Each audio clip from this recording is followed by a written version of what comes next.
کا پیغام مقدس متی رسول کی معرفت لکھی گئی انجیل اس کا 4 باب اور اس کی 17ویں آیت کلام مقدس میں یوں لکھا ہے، اس وقت سے یسوع نے منادی کرنا اور یہ کہنا شروع کیا کہ توبہ کرو کیونکہ آسمان کی بادشاہی نزدیک آ گئی ہے۔ خدا کے کلام کا پڑھا اور سنا جانا ہم سب کے لیے باعث برکت ٹھہرے۔ آج ہمارے لیے مضمون ہے توبہ۔ توبہ بائبل مقدس کا خاص مضمون ہے اور لفظ توبہ جو ہے یہ بائبل مقدس میں 100 سے زیادہ بار آیا ہے، اور لفظ توبہ کے لیے عبرانی زبان میں لفظ نہام استعمال کیا گیا، جس کا مطلب ہے پچھتانا یا باز آنا، اور یونانی زبان میں اس کے لیے لفظ میٹا نویا استعمال کیا گیا، جس کے معنی ہیں گناہ سے معافی مانگنا یا بدی سے توبہ کرنا۔ اور آج کی دنیا کے لیے بھی یہ پیغام ہے، چونکہ بائبل مقدس کو جب ہم پڑھتے ہیں تو خدا نے اپنے بندہ یونا کو نینوا میں منادی کرنے کے لیے بھیجا کہ 40 دن کے بعد نینوا جو ہے وہ برباد ہو جائے گا۔ اس موقع پر خدا اپنے بندہ یونا کو استعمال کرتا ہے، جو ایک غیر اقوام کے لوگ ہیں، یعنی خدا ہر انسان کو اپنے جلال کے لیے کثرت اور برکت کے ساتھ استعمال کرتا ہوا نظر آتا ہے۔ اور یونا نے جب 1 دن کی منادی کی کہ نینوا شہر جو ہے وہ 40 دن کے بعد برباد ہو جائے گا، تو نینوا کے لوگ جو ہیں وہ سب 3 دن تک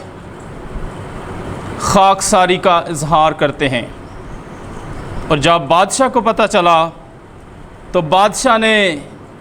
ان سے ایک قدم اور بڑھ کر آگے بڑھا ہے، اور اس نے اپنا شاہی لباس اتار دیا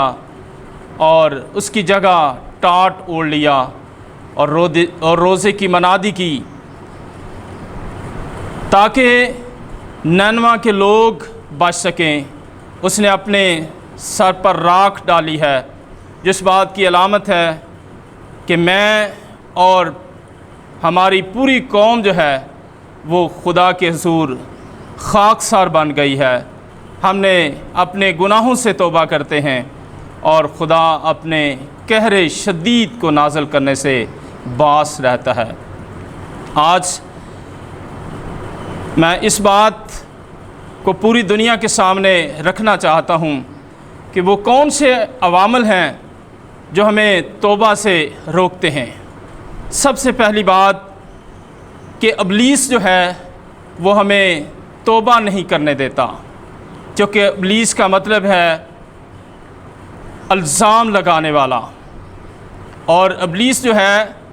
وہ نورانی فرشتے کا بھی روپ دھار لیتا ہے۔ وہ شیر ببر کی طرح دھاڑتا پھرتا ہے، اور وہ چاہتا ہے کہ کب کسی انسان کو اپنا شکار بنائے، اس لیے وہ اس کا پہلا حملہ جو ہے وہ انسان پر ہوتا ہے، اور انسان کو توبہ سے روکتا ہوا نظر آتا ہے۔ یعنی ابلیس جو ہے وہ ہمیں ہمیشہ توبہ کی طرف مائل نہیں ہونے دیتا۔ دوسرا سبب جو ہمیں توبہ سے روکتا ہے وہ ہمارا بدن ہے۔ کلام مقدس غلطیوں کے خط کو جب ہم پڑھیں، اس کے 5ویں باب کی 17ویں آیت میں لکھا ہے، کیونکہ جسم روح کے خلاف خواہش کرتا ہے اور روح جسم کے خلاف، اور یہ ایک دوسرے کے مخالف ہیں۔ یہاں کلام مقدس ہمیں یہ بتانا چاہتا ہے کہ ہمارا بدن اور ہمارے اندر جو روح ہے، روح ہمیں ہمیشہ خدا کی طرف لے کر جانا چاہتا ہے، لیکن ہمارا بدن جو ہے وہ ہمیں برائی کی طرف لے کر جاتا ہے، ہمیں گناہ کی طرف لے کر جاتا ہے۔ اس لیے کلام مقدس کو جب ہم پڑھیں، غلطیوں 5ویں باب کی 19ویں آیت، اب کلام مقدس میں لکھا ہے اب جسم کے کام تو ظاہر ہیں، یعنی حرام کاری، ناپاکی، شہوت پرستی، بت پرستی، جادوگری، عداوتیں، جھگڑا، حسد، غصہ، تفرقہ، جدائیاں، بدعتیں، بغض، نشہ بازی، ناچ رنگ۔ اور یہ وہ بدن کے کام ہیں جو ہم بدن میں رہ کر کام کرتے ہیں۔ اور بدن، اسی لیے مقدس پالوس رسول یہ کہتا ہے کہ میں جس نیکی کا ارادہ کرتا ہوں وہ مجھ سے نہیں ہوتی، لیکن جس برائی کے بارے میں میں سوچتا نہیں وہ مجھ سے سرزد ہو جاتی ہے۔ اسی لیے مقدس پالوس رسول بارہا اس بات کا اظہار کرتا ہے کہ میں اپنے بدن کو مارتا، کوٹتا اور اسے قابو میں رکھتا ہوں،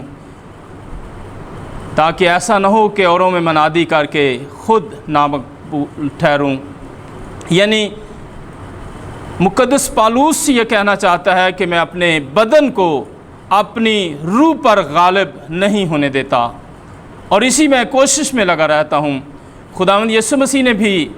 ارشاد فرمایا کہ جسم تو کمزور ہے لیکن روح جو ہے وہ مستعد ہے۔ یعنی جب ہمارا خدا کا روح جو ہماری زندگی کے اندر بسا ہے،